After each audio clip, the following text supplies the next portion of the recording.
महाराष्ट्र महिला आयोग की सदस्य और एनसीपी नेता आशा मिर्जे के खिलाफ सड़कों पर प्रदर्शन करती ये महिलाएं बीजेपी की महिला शाखा की सदस्य हैं।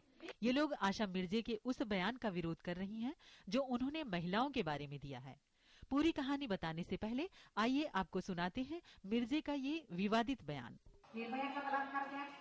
क्या निर्भया को वाकई रात 11 बजे अपने दोस्त के साथ फिल्म देखने जाने की जरूरत थी? शक्ति मिल गैंग रेप केस को भी ले लीजिए। पीड़िता को इतनी सुनसान जगह पर 6 बजे के बाद जाने की क्या जरूरत थी? सुना आपने? महिला आयोग के सम्मानित सदस्य के पद पर बैठी आशा जी बलात्कार की घटनाओं के लिए महिलाओं को भी जिम्मेदार ठहरा रही हैं। मिर्जे ने ये बयान नागपुर में पार्टी की महिला कार्यकर्ताओं की बैठक में दिया और उनके साथ मंच पर पार्टी प्रमुख शरद पवार की बेटी और सांसद सुप्रिया सूले भी मौजूद थीं। मिर्जे के इस बयान पर देश में सियासी तूफान खड़ा हो गया। राजनीतिक दलों से लेकर महिला संगठनों तक ने उनके इस बयान की घोर निंदा की। यहाँ तक कि उनकी पार्टी ने भी बयान से खुद को अलग कर लिया है। कोई भी व्यक्ति अगर इस देश में ये कहता है कि महिला यहाँ गई वहां गई, आधी रात गई या कम कपड़े पहने थे इसलिए रेप हुआ, तो ये बिल्कुल गलत है। क्योंकि हमने 3 साल की बच्ची का भी रेप होते सुना है, 5 साल की बच्ची का, 10 साल की बच्ची का। उम्र कोई यहाँ रेप के लिए उम्र कोई मायने नहीं रखता इस देश में।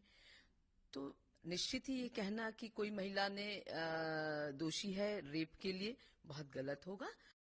आज सुरक्षा की बात करनी चाहिए कि सुरक्षा किस प्रकार से महिलाओं को ठीक तरह से पहुंचाए, ना बनस्पत उनके ऊपर, उनके कपड़ों के ऊपर, उनके रात में घूमने के कारण और इस तरह के प्रश्न उठाकर इस गंभीर विषय को वो मजाक के रूप में ले जाए। But the person concerned who has made such a statement, A, is insensitive, B, has no business to do it, and 3, does not belong to the NCP in any capacity for us to react and take notice of.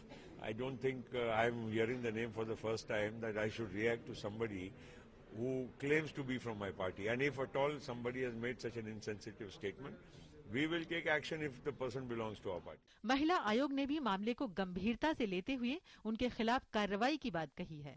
महिलाओं का भी पूरा अधिकार है कि वो भी लड़कों की तरह घूम सकें, और ये जो कहना है कि इसलिए रेप को इनवाइट किया उन्होंने, मैं सोचती हूँ बिल्कुल गलत है। और जो शक्ति मिल की महिला की बात है वो बिल्कुल गलत कह रही है, ऐसा कुछ नहीं है। और या तो उनको महिला कमीशन ज्वाइन नहीं करना चाहिए था, और अगर उन्होंने ज्वाइन किया है तो महिलाओं के खिलाफ बोलने का उनका कोई अधिकार नहीं है। हालांकि विवाद बढ़ने के बाद आशा मिर्जे मीडिया के सामने आई और दलील दी कि उनके बयान को गलत समझा गया है। As a matter of the fact I uttered that there are some points, ऐसी कुछ पॉइंट्स है जिसमें महिलाएं भी जवाबदार हो सकती है, और वो कंट्रोवर्शियल था, वो है ही controversial. And I won't say, मैं ऐसा नहीं बोलती कि जो मैं बोली वही सच था। मैं बोलती हूँ कि आप इस बारे में भी सोचो कि महिलाओं ने अलर्ट रहना चाहिए। महिलाओं के साथ बलात्कार और गैंग रेप की घटनाओं के बाद नेताओं और अन्य लोगों की असंवेदनशील बयानबाजियां पहले भी कई बार सामने आ चुकी हैं, लेकिन इस बार बयान उस पद पर बैठी महिला की ओर से आया है जिसके ऊपर महिलाओं की आबरू बचाने की जिम्मेदारी है। देश भर में महिलाओं के खिलाफ यौन अपराधों और उनकी सुरक्षा को लेकर बहस जारी है। ऐसे में मिर्जे का ये बयान कहीं से भी उचित नहीं कहा जा सकता। Bureau report, DD news.